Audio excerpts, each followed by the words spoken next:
जय हिंद। देखिए, जो चाइना के हैकर्स हैं, इन लोगों ने इंडिया की जो स्पेस एजेंसी है इसरो और साथ साथ अमेरिका की जो स्पेस एजेंसी है नासा, उस पर एक साथ अटैक किया है। नासा इससे काफ़ी ज़्यादा इफेक्टेड था। हालांकि नासा ने इसके लिए काफ़ी ज़्यादा इनक्रिप्ट प्रोग्राम को चला रखा है, क्योंकि 2012 में चाइनीज हैकरों ने नासा के कई सैटेलाइटों को कुछ देर के लिए अपने कंट्रोल में ले लिया था। उसके बाद वो लोग काफ़ी इनक्रिप्ट कर दिए हैं इसको। अभी हम समझते हैं कि हमारी जो इसरो है, इसको चाइना के हैकर्स से कैसे बचाया जाएगा। और हम लोग जो अपने ईमेल आईडी या बैंक में जो पासवर्ड डालते हैं, तो हम लोग भी तो मोबाइल में अपना पासवर्ड लिखते हैं जो गूगल के पास सेव रहता है। गूगल भी चाहे तो करोड़ों का रुपया हम लोग से क्यों नहीं निकाल सकता है, क्योंकि हम लोग भी तो उसको पासवर्ड बताते हैं। हम लोग भी तो बैंक में अपना पिन डालते हैं ना, एटीएम का 4 अक्षर का। बैंक मैनेजर पिन निकाल के आपका क्यों नहीं मिस यूज कर लेता है? वो कर ही नहीं पाता है, क्योंकि उसके लिए उसे हैशिंग प्रोसेस से गुजरना पड़ता है। ये सारी चीज़ें क्या है, इसको हम लोग समझते हैं।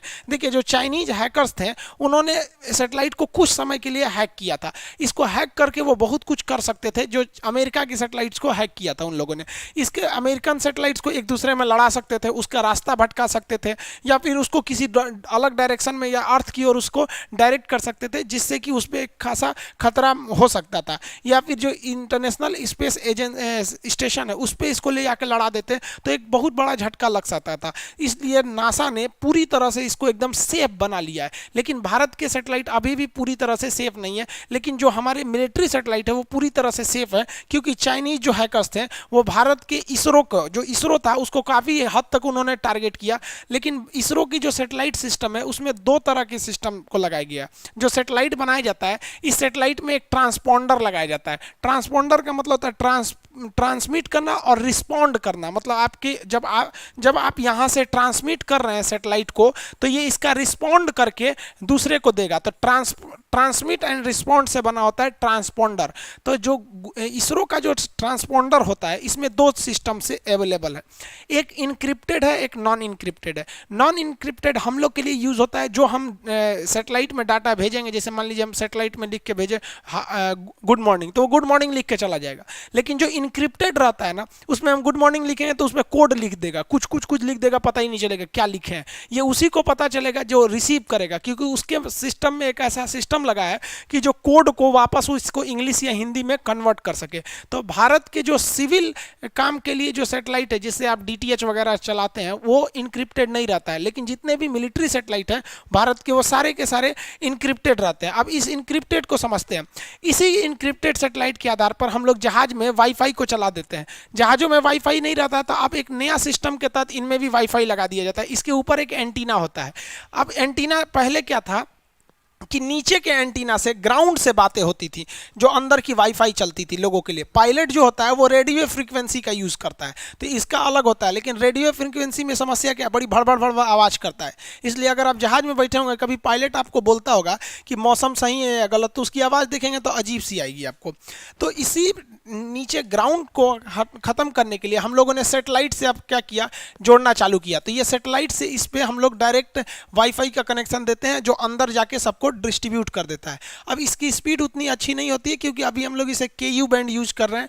आगे KA बैंड यूज करेंगे तो इसकी स्पीड तो अच्छी रहेगी यहाँ पर। अब आप जहाज़ों में देखेंगे तो ऊपर में कई सारे एंटीना रहते हैं। अब जहाज में देखेंगे कई सारे ये सब एंटीना है सब। अब ये एंटीना जो होते हैं, ये एक अलग से हवा का एक ड्रैग पैदा करते हैं, जो जहाज को स्मूथ उड़ने नहीं देते हैं। इसलिए एंटीना का साइज छोटा करना ज़रूरी था, और जो अंदर की स्पीड थी वो भी बढ़ानी ज़रूरी थी। अब 200 Mbps का स्पीड दिया जाता था।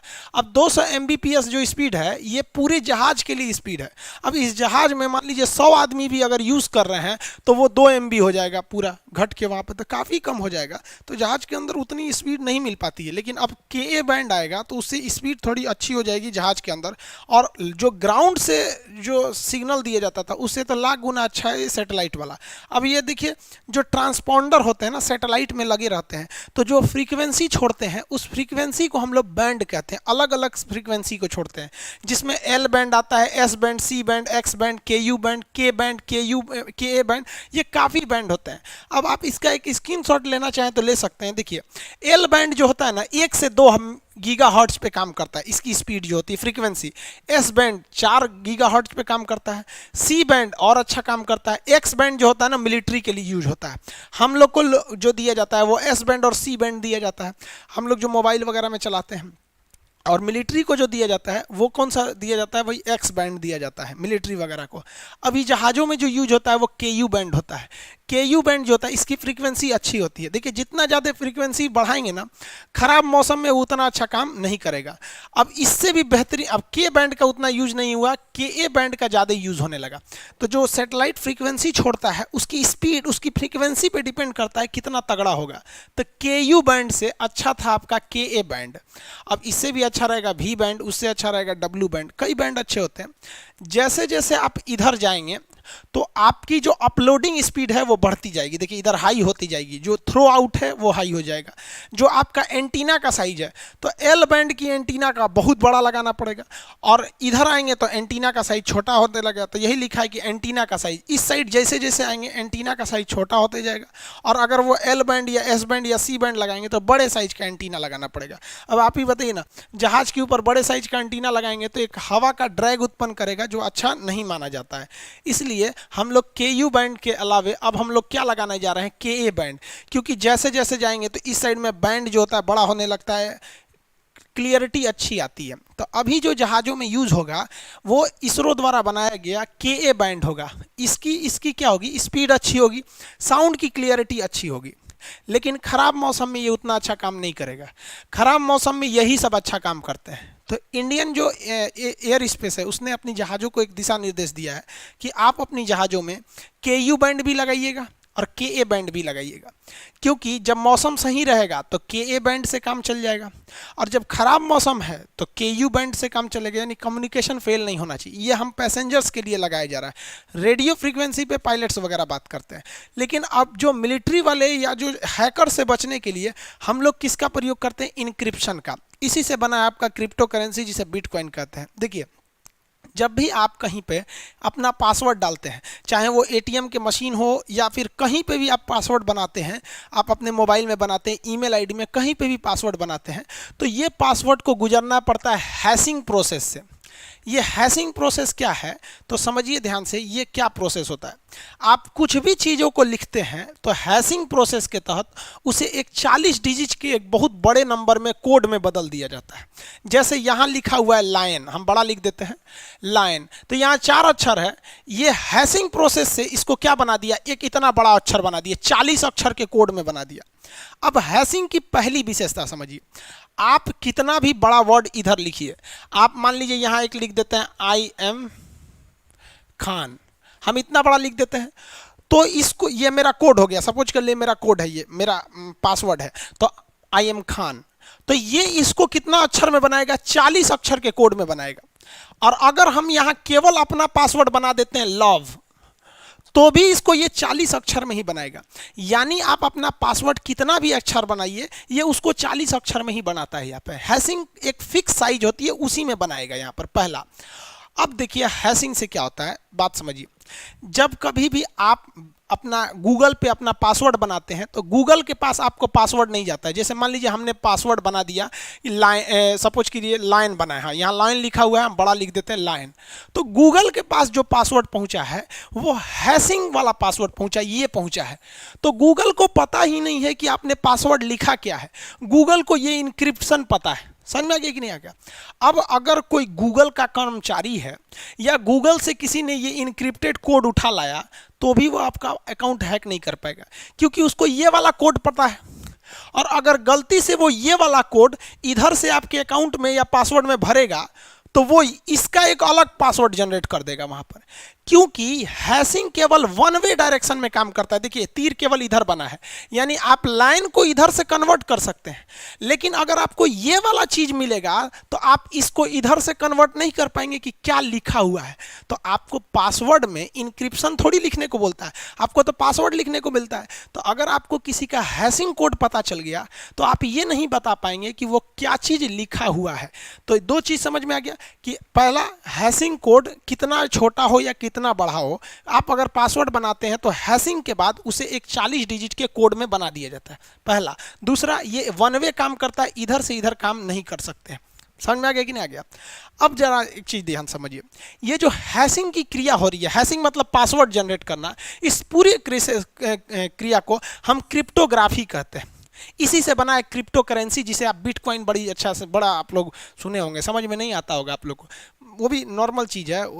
जब तक कोई चीज़ नहीं समझे रहते हैं तब तक तो टफ लगता है। एक नर्सरी के लड़के को एलिफेंट की स्पेलिंग ही याद नहीं होती, उसको बहुत टफ लगता है। CAT कैट उसे आसान लगता है, लेकिन जब वो समझ जाता है तो उसके लिए भी वो ईजी हो जाती है। तो आप लोग अभी क्रिप्टो करेंसी बिटकॉइन नहीं समझ रहे हैं इसलिए टफ लग रहा होगा। तो किसी भी चीज़ को कोड में बदलना क्या कहलाता है? क्रिप्टोग्राफी। और इसको हम लोग शॉर्टकट में इनक्रिप्टेड कहते हैं।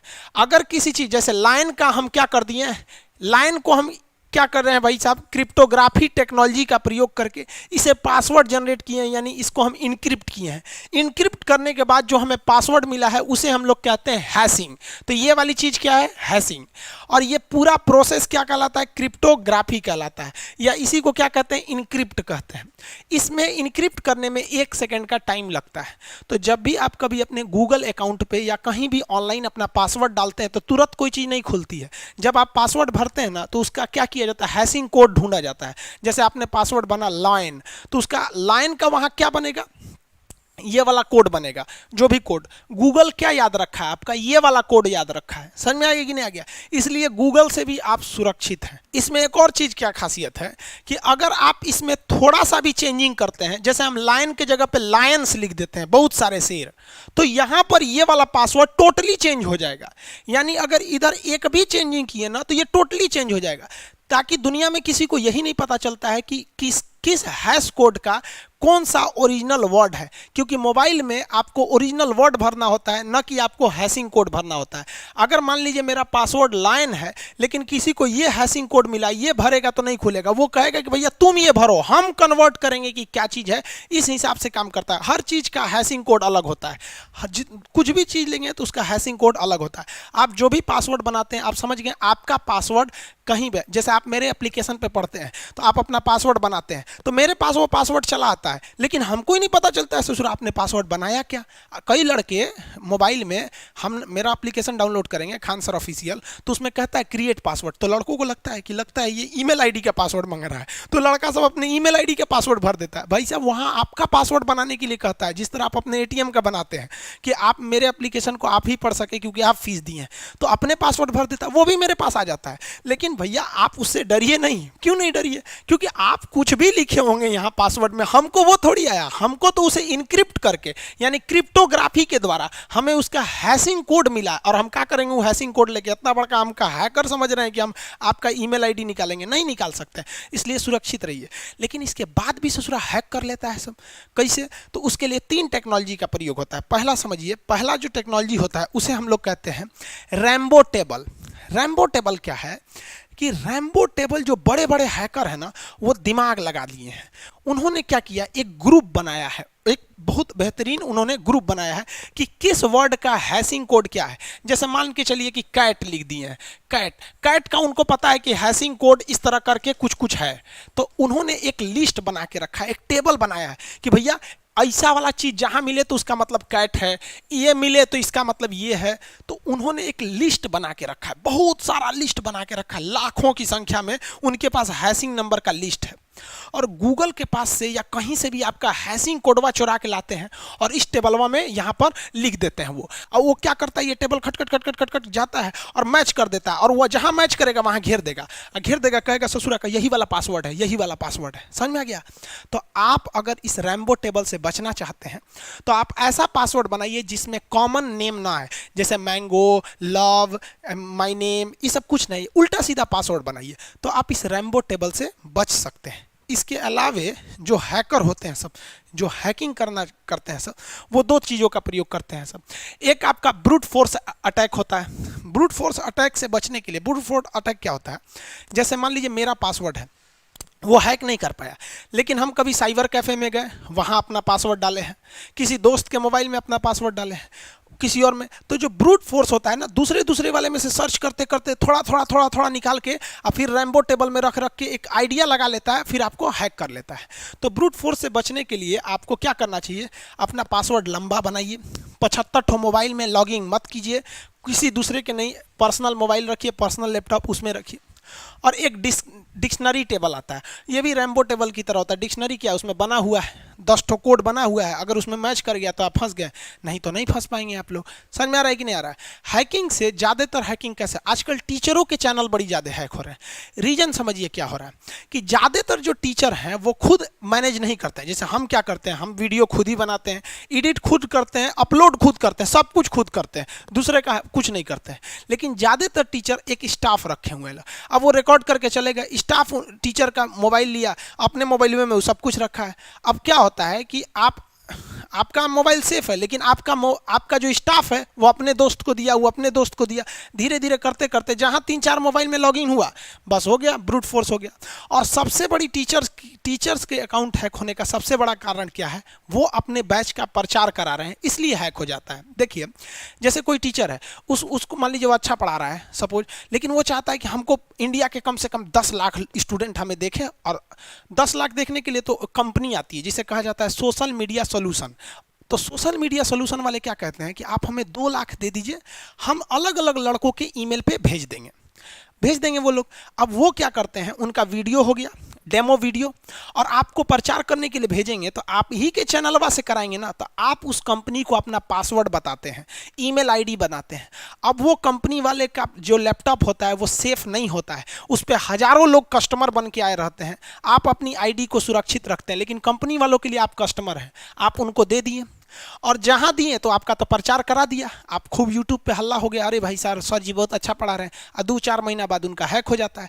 इसलिए जितने टीचर्स का हैक हुआ है, आप देखिएगा कि ज़्यादातर वो टीचर ऐड लगवाए होंगे अपना प्रचार के लिए, तो वो भी हो जाता है। हम ये नहीं कहते हैं कि जितने लोग ऐड लगवाते हैं उनका हैक ही हो जाता है, जो नहीं भी लगवाते हैं उनका भी हैक हो जाता है। हम ये संभावना बता रहे हैं, क्योंकि हम कई जैसे एथिकल हैकर होते हैं ना, जो बैंकिंग को हैक होने से बचाते हैं, उन लोग से बात किए तो वो लोग कहते हैं कि कहीं ना कहीं तो हम लोग गलती करते हैं, कहीं ना कहीं गलती कर देते हैं, जिससे ये हो जाता है। समझ में आ रहा है कि नहीं आ रहा? तो ये हैकिंग समझ में आ गया कि कैसे कैसे ये लोग हैकिंग का काम कर देते हैं। लेकिन जो है ये हैशिंग का काम है, इसमें एक गलती हो जाती है। गलती क्या है कि अगर आपने लिखा कार, तो कार के लिए जो हैशिंग कोड बनेगा वो हर हाल में एक ही रहेगा, वो कभी चेंज नहीं हो सकता है। मान लीजिए 40 अक्षर का कुछ भी कोड बना दिया, सपोज कि कार के लिए ये कोड बना दिया, तो दुनिया का कोई भी व्यक्ति अगर कार लिखता है तो कोड यही हो जाएगा। तो एक बात बताइए, अगर जो हैकर है वो ये वाला कोड को सेव कर लेगा कि भैया ये कोड का मतलब कार, समझ में आएगी कि नहीं आएगा? अब वैसे ही मान लीजिए कोई लिख रहा है न्यू, तो न्यू के लिए भी कोई एक कोड बनेगा इस टाइप का, कुछ भी हमेशा न्यू हो गया। अब किसी ने अपने पासवर्ड बना दिया न्यू कार जैसे बनाया, तो हैकर क्या करते हैं सब, आपका ये वाला हैशिंग कोड कैसे भी जुगाड़ कर लेता है सब, और इसको कहाँ ले जाएगा सब, रैम्बो टेबल में। रैम्बो टेबल में पहले से ये सेव है क्या कि भैया इसका मतलब कार, इसका मतलब न्यू, वो बता दिया भैया इस पासवर्ड का मतलब होता है न्यू कार, और वो बैठ के आपका हैक कर लेगा। अब आपका अकाउंट साफ कर दे या चैनल उड़ा दे या कुछ भी कर दे, अलग अलग कर सकता है। तो इससे बचने के लिए एक और बेहतरीन चीज़ निकाला गया, कहा गया कि हैशिंग तो होगा ही, लेकिन इसी में साल्टिंग कर दिया जाए, साल्ट जोड़ दिया जाए, खाना में थोड़ा सा नमक वमक छिड़क दीजिए तो और टेस्टी हो जाता है। तो साल्ट क्या प्रोसेस कर दिया गया। अब ससुराइए साल्ट क्या है, देखिए salt is an advance system of hashing. Salt और हैशिंग में बस अंतर क्या चीज़ है, देखिए क्या है कि जब कभी आप हैशिंग लिखते हैं, जैसे मान लीजिए कार का हैशिंग लिखे, जैसे यहाँ देखिए यहाँ फू बार लिखा हुआ है, फू बार, ये भाई साहब किसी का कोड है, पासवर्ड है फू बार। तो जब कभी भी ये साल्टिंग से यूज करेंगे ना, साल्टिंग से, तो साल्टिंग क्या करता है कि फू बार का हैशिंग बनाएगा। यहाँ देखिए हैशिंग बनाया है, यहाँ हम लिख देते हैं, आपको नहीं दिख रहा होगा, UYFIEEIRU ऐसे बना दिया है, ठीक है। अरे भाई तुम हटो ना यहाँ से, यहाँ पे ये ऐसे बना दिया ये। लेकिन अगर यही व्यक्ति जब दोबारा लिखेगा फू बार, तो इसका वाला चीज अब की वो सेम नहीं रहेगा, आपकी चेंज हो गया। देखिए यहाँ आपको क्लियर नहीं दिख रहा होगा, हम लिख देते हैं ये चेंज हो गया।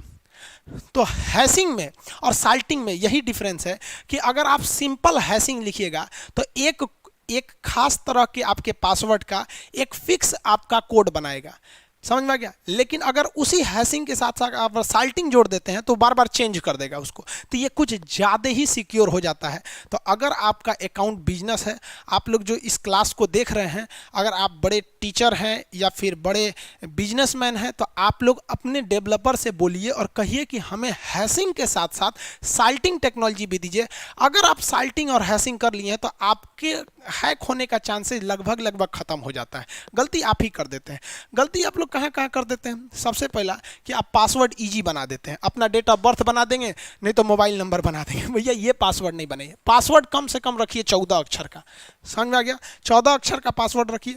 और अगर पासवर्ड आपको याद हो गया तो समझिए आपका पासवर्ड स्ट्रांग नहीं है। अलग अलग चीज़ का यूज करिए, उसमें कुछ कैपिटल लेटर डालिए, उसमें कुछ मान लीजिए आप कुछ स्मॉल लेटर डाल दीजिए, जैसे एक तो कुछ ऐसे डाल दिए, फिर कुछ एफ ऐसे कर दिए, कुछ कुछ मतलब ऐसा डालिए कि आपको लिखना पड़े। उसमें आप मान लीजिए क्रॉस का प्रयोग कर दिए, प्लस माइनस का, डिवाइड का, अलग अलग चीज़ का सिंबल का यूज़ कीजिए। जैसे यहाँ देखिए स्ट्रॉन्ग पासवर्ड बनाया है, यहाँ कैपिटल टी स्मॉल टी लिखा है, फिर कैपिटल वाई लिख दिया है। अगर आप 2 अक्षर का यूज कर रहे हैं तो एक कैपिटल रखिए, एक स्मॉल रखिए, फिर कुछ इस टाइप का लाइए, तब कि आपका जो है अगर बाय द वे आपका हैशिंग कोड लीक भी हो जाए तो जल्दी आपका पासवर्ड पता ना चले।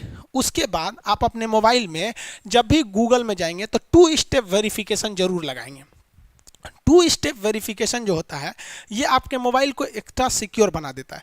जैसे मान लीजिए कि हमारा कोई मोबाइल है, ये सपोज इसमें मेरा ईमेल आईडी है, आपको गलती से मेरी ईमेल आईडी पता चल गई और मेरा पासवर्ड भी पता चल गया, तो आप खटाखट कहेंगे खान सर का चैनल ही उड़ा देते हैं, आज तो खान सर का चैनल लीक हो गया, बड़ी भाग रहे हैं, मिलियन 2 मिलियन 3 मिलियन जा रहे हैं, हैक कर देते हैं, कामें खत्म। नहीं कर पाएंगे बबुआ। आपको मेरा ईमेल आईडी भी पता चल जाए और अगर आपको मेरा पासवर्ड भी पता चल जाए तो मेरे मोबाइल में लगा हुआ है 2 स्टेप वेरिफिकेशन। जैसे आप मेरा ईमेल आईडी लिखिएगा और जैसे पासवर्ड लिखिएगा तुरंत मेरे पे मैसेज आ जाएगा कि फलानवा मोबाइल में, आपका मोबाइलों नंबर बता देगा कौन सा है, रेडमी है कि रियलमी है कि लैपटॉप है कि सिस्टम है, उसका कोड बता देगा। ये भी बता देगा किस जिला में है, बता देगा इस जिला से ये वाला मोबाइल आपको एंट्री मार रहा है ईमेल आईडी से, क्या आप परमिशन देते हैं? तो हम कह देंगे यस, तो आपका काम हो जाएगा।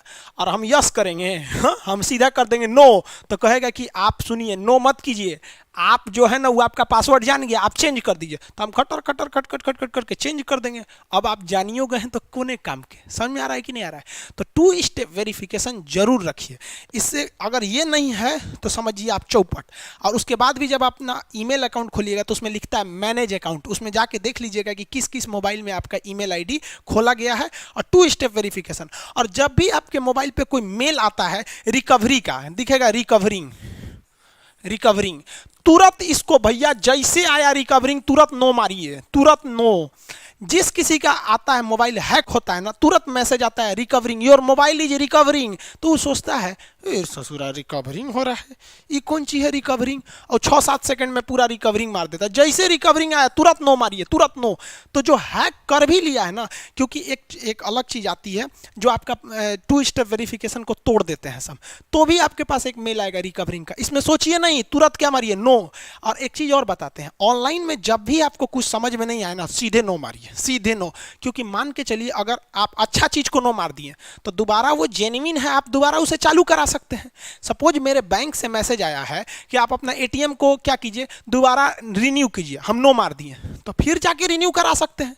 लेकिन ससुरा अगर यस मार दिए और बैंक का है तब तो ठीक है, लेकिन फर्जी वाला है और यस मार दिए तो लुटा गया। इसलिए जहां कुछ समझ में नहीं आए ऑनलाइन की दुनिया में, सीधे मारिए नो। आप कहीं ना कहीं बबुआ गलती करते हैं, आप बड़े हैं या छोटे हैं, आपका मेहनत का पैसा है, आप इसे बचा के रखिए। बड़ा तकलीफ होता है जब किसी गरीब के अकाउंट से हैक कर लेते हैं। अगर कोई हैकर है इस क्लास को देख रहे हैं तो भैया हाथ जोड़ के विनती करते हैं, अगर किसी के अकाउंट में 25,000 50,000 या उससे आसपास पैसे रहे तो आप अंदाजा लगा लो यार वो गरीब आदमी है, प्लीज उसका छोड़ दिया करो यार, बहुत मेहनत से पैसा कमाता है। अरे लूटना है तो ससुरा नेताओं का लूटो ना ससुरा, करोड़ों करोड़ों अकाउंट में होगा, खाली कर दो उसको, कौन जाता है। एक गरीब का मत लूटो यार, हाथ जोड़ के विनती करते हैं, ऐसा नहीं करना चाहिए। अब वो लोग बेचारे 2 पैसा बचाने के लिए सोचते हैं मेरा अकाउंट बंद हो जाएगा। अरे भैया बंद हो जाएगा तो खुल जाएगा, आखिर पैदा हुए थे तो अकाउंट लेके थोड़े ना पैदा हुए थे, जाके बैंक में ना खुलवाए थे, तो बंद हो जाएगा तो फिर जाके खुलवा लीजिएगा ना, इतना हवा का जाते हैं। अरे बाप रे लाल पासवर्ड है, ओटीपी है, ये है वो है, कभी नहीं बताना चाहिए ये सब चीज़ें, ओटीपी वगैरह। यहाँ पे एक एटीएम कार्ड देखें, यहाँ पर आपसे जब भी एटीएम पूछे तो ये एटीएम के आगे का ये जो 16 अक्षर का नंबर होता है ये नहीं बताना चाहिए। ये बता भी देंगे तो कोई दिक्कत नहीं है, लेकिन पिछवा देखिएगा ना तो 3 अक्षर का एक सीवीवी नंबर होता है, यहाँ पे स्टिकर चिपकाया रहता है 3 अक्षर का, ये कभी नहीं बताइएगा। ये भी बता देंगे ना तो आपके लिए को ओटीपी जाएगा मोबाइल पे, वो भी नहीं बताने, वो भी बता दिए तो चौपट। आपको 4 लेयर की सिक्योरिटी है। पहला, ये नंबर किसी को मत बताइए, 16 अक्षर वाला एटीएम कार्ड नंबर ये मत बताइए। दूसरा, सीवीवी नंबर ये मत बताइए। तीसरा, इसका जो पिन है जो आपको याद रखें, जो ठुकू ठुकू डालते हैं एटीएम में, वो मत बताइए। और मोबाइल में जो ओटीपी आ रहा है वो मत बताइए। सब बताइए देंगे तब अब कोई कहे आ बैल मुझे मार, तो बैल को मारने में कौन चीज जाता है, वहां पे लूट लेगा आपका। जामतारा समझते हैं ना, झारखंड वाला, ये सब स्पेशलिस्ट है सभी सब के लिए। आप में से बहुत लोग कमेंट कर रहे थे सर वीडियो क्यों नहीं आ रहा था 3-4 दिन से। भाई 3-4 दिन से हम बहुत ज़्यादा फ्रस्ट्रेट हैं। एक्चुअली क्या हुआ, मेरे एप्लीकेशन पे लगभग 2 लाख लड़कों को पढ़ने की कैपेसिटी थी, लेकिन हम सर्वर को रिक्वेस्ट भेजें और जो उसको हम कहें कि भैया हमारे पास लगभग 2.5 लाख लड़के हैं सब, आप हमको एक काम कीजिए 50,000 और लड़कों की फैसिलिटी बढ़ा दीजिए। उसका जो फीस होता है हमने भर दिया, लेकिन जैसे वो एक्सटेंड किया तो ये बात हमने सर्वर को बता भी दिया था, पैसे भी दे दिए थे, जो फीस होता है वो भी दे दिए थे, जो कार्ड से पेमेंट होता है। लेकिन गूगल को हम मेल किए थे 1 दिन के बाद, जैसे आज हमने फीस वगैरह दी थी अगले दिन बाद, लेकिन गूगल को पता नहीं क्या अजीब लगा। एक्चुअली क्या हुआ कि 2,74,000 लड़कों ने इसको डाउनलोड कर लिया। देखिए 2,74,554 लोगों ने इस एप्लीकेशन को डाउनलोड किया है, लेकिन इसमें लगभग 24,000 ऐसे लड़के हैं जो केवल एप्लीकेशन को डाउनलोड किए हैं, क्लास नहीं करते हैं। इसमें लगभग 2.5 लाख लड़के हैं जो क्लास करते हैं, 2.5 लाख। आप यहां देख सकते हैं 2,74,000 लोगों ने डाउनलोड किया है। हमारे पास पूरा डाटाबेस रहता है, ये स्टूडेंट्स का, ये मेरा पैनल है जो एप्लीकेशन का अपना है। लेकिन सर पता नहीं क्यों गूगल ने, आप अगर गूगल को सर्च कीजिएगा, यहां देखिए 2,74,000 है, तो गूगल अभी भी दिखाएगा मेरे एप्लीकेशन को 1 लाख प्लस डाउनलोड। तो गूगल को मेल किए थे कि भाई हमारे पास 2,74,000 है, आप 1 लाख प्लस क्यों कर रहे हैं। तो गूगल ने कहा कि जिस दिन आपके 5 लाख हो जाएंगे ना तो हम एक ही बार इसको 5 लाख पे अपडेट कर देंगे। हम कहें चलो भैया कोई बात नहीं, क्या मतलब बनता है इसका। लेकिन जैसे 2,74,000 लोगों ने उसे डाउनलोड किया और लगभग 2.5 लाख लड़कों का क्लास चल रहा था, अचानक गूगल ने मेरा प्ले स्टोर से एप्लीकेशन को हटा दिया। अब ना कोई मेल कर रहा है ना कोई क्या कर रहा है। अब यही नहीं समझ में आ रहा है कि मेरा एप्लीकेशन वहाँ हैक तो नहीं हो गया। टेंशन इस बात का नहीं है कि एप्लीकेशन फिर बना देंगे, टेंशन इस बात का है कि 2.5 लाख लड़कों का क्लास पिछले 2 दिन से रुका हुआ है। 25-30 हज़ार लड़कों का क्लास रुकता है तो समझ में आता है, और ये हर एक स्टेट के हैं। अब वो लोग कॉल करके परेशान कर दिए हैं, नए लड़के का डाउनलोड नहीं हो रहा है। खान सर ऑफिशियल ऐप आपको पता है पूरे प्ले स्टोर पे नंबर 1 ट्रेंड किया था, और आप ही लोगों ने ट्रेंड कराया था।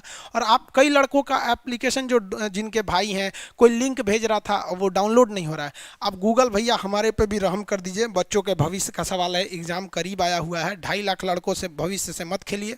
अब जैसा होगा देखिए, गूगल 1-2 दिन में दे देता है तो दे देता है, नहीं तो फिर आप लोग का हेल्प मांगेंगे हम कि भाई आप लोग भी कुछ कीजिए, क्योंकि ये आप ही का एप्लीकेशन है, आप लोग नहीं सपोर्ट करेंगे तो कैसे होगा। तो इसी को लेकर थोड़ा सा फ्रस्ट्रेट थे। आप मेरे जगह पे खुद आके सोचिए कि एक शिक्षक के हिसाब से सोचिए कि जिसको 2.5 लाख लड़कों को पढ़ाना हो और उसका जो पढ़ाने का जो मेन प्लेटफॉर्म है वही छीन लिया गया, तो कैसा लगेगा उसको। तो 3-4 दिन से हम बहुत फ्रस्ट्रेशन में थे, इसलिए आप लोग के लिए वीडियो नहीं ला पाए, इसके लिए आप लोग का सॉरी। आप लोग भगवान से दुआ कीजिए कि जल्दी जल्दी एप्लीकेशन आ जाए, हमारा भी एक हेडेक हो, क्योंकि आप भी जानते हैं कि एक टीचर के लिए सबसे बड़ा चीज़ होता है कि जिसको खड़ा किया। अब आप पे भी मेंटली प्रेशर आ जाता है, तो जल्दी से आ जाएगा, फिर हम लोग भी क्लास को कंटिन्यू रखेंगे, यूट्यूब पर भी क्लास आते रहेंगे। लेकिन थोड़ा फ्रस्ट्रेशन की वजह से नहीं आ पाया। मिलेंगे नेक्स्ट क्लास में। जय हिंद।